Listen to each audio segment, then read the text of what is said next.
Hello, मैं प्रियनंदन बोल रहा हूँ। अरेस्ट बहुत ही शॉकिंग इंसिडेंट होता है और अगर ये वो इल्लीगल अरेस्ट हो, आप किसी क्राइम में इन्वॉल्व भी नहीं है, फिर भी पुलिस आपको ड्रैग कर रही है किसी क्राइम के संदर्भ में, तो इस केस में आप क्या कर सकते हैं?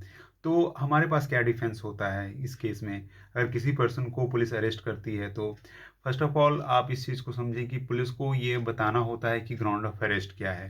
यानी कि पुलिस को क्लियरली स्टेट करना होगा, बताना होगा और वो चीज़ रिटन में देनी होगी, क्योंकि वेरियस सुप्रीम कोर्ट ने इस चीज़ को क्लियर कहा है कि आपको ये रिटन में देना होगा। तो ये चीज़ है। सेकंड थिंग है जो कि वो बहुत ही इंपॉर्टेंट है कि 24 hour, within 24 hour accused को पुलिस मजिस्ट्रेट के सामने ले जाएगी। तो आपके पास क्या ऑप्शन है? पहला तो ऑप्शन है कि आप रिमांड के टाइम आप एक्टिव रहें और रिमांड के टाइम आप इस चीज़ इलीगैलिटी को मजिस्ट्रेट के सामने रखें।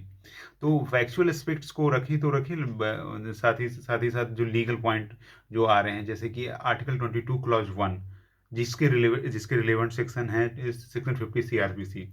तो ग्राउंड ऑफ अरेस्ट पुलिस को बताना बहुत ही ज़रूरी है, क्योंकि ग्राउंड ऑफ अरेस्ट ही नहीं बताया जाएगा तो आखिर वो कोई व्यक्ति अपना डिफेंस कैसे रखेगा? अगर ground of arrest he available नहीं होगा तो कोई जो लीगल जो प्रैक्टिशनर है उसकी हेल्प कैसे कर पाएंगे? तो ये बहुत ही कंपलसरी है। ठीक है।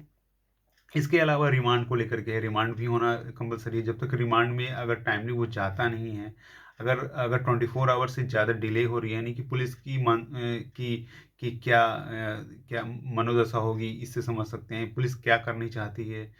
अगर वो डिले कर रही है तो ये सब इंस्टेंस है जो कि अरेस्ट को इलीगल डिक्लेयर कर सकते हैं।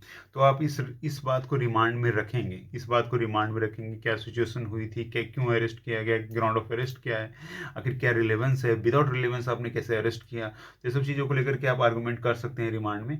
लेकिन 90% cases, even 99% cases, UP Bihar की मजिस्ट्रेट इन सब बातों को सिरे से खारिज कर देगी। तो आपको इस चीज़ के लिए प्रिपेयर रहना होगा।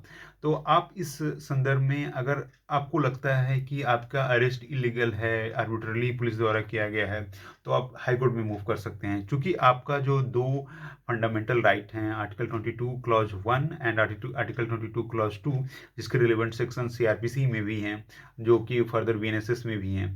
तो आप इसके संदर्भ में हाई कोर्ट में जा सकते हैं और अपने अपने अरेस्ट को इलीगल डिक्लेयर करने के लिए आप हाई कोर्ट में लड़ सकते हैं। तो ये सब बहुत चीज़ें हो सकती है।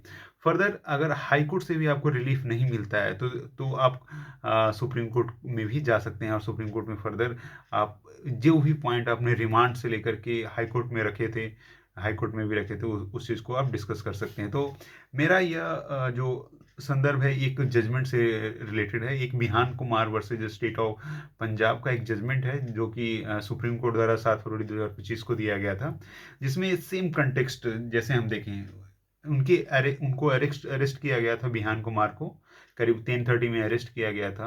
उन्हें ग्राउंड ऑफ अरेस्ट भी नहीं बताया गया था, first thing. Second thing that, चूंकि उन्हें अरेस्ट 10:30 में किया गया था और लेकिन फर्दर उन्हें मजिस्ट्रेट के सामने पेश किया गया था रिमांड के लिए करीब 3 बजे। तो जो ड्यूरेशन होता है 24 आवर का, वो तो ऑलरेडी लैप्स हो चुका था। तो ये दोनों ग्राउंड बहुत ही स्ट्रांग बने, जिसके कारण बिहान कुमार का जो अरेस्ट है उसे इलीगल डिक्लेयर किया गया और सुप्रीम कोर्ट ने बिहान कुमार को रिलीज करने का आदेश दिया। इस जो जजमेंट है, जो Bihan Kumar versus state of Punjab, इस जजमेंट में वेरियस अदर पॉइंट को भी डिस्कस किया गया, जैसे कि हैंड कफिंग के बारे में डिस्कस, हैंड कफिंग और चेन। चूंकि बिहान कुमार को अरेस्ट करने के बाद एक हॉस्पिटल में भर्ती कराया गया था और उस हॉस्पिटल में उन्हें हैंडकफिंग और चेन किया गया था। तो इस कंटेक्स्ट में भी ये सब बातें डिस्कस की गई थी और कॉन्स्टिट्यूशनल एस्पेक्ट को अपहोल्ड किया गया था और अरेस्ट को इलीगल डिक्लेयर किया गया था। तो हम अगर अरेस्ट को फेस करते हैं तो हमारा क्या अप्रोच हो सकता है? अगर अरेस्ट कंप्लीटली इलीगल है तो हम इस तरह से अप्रोच कर सकते हैं। Thank you.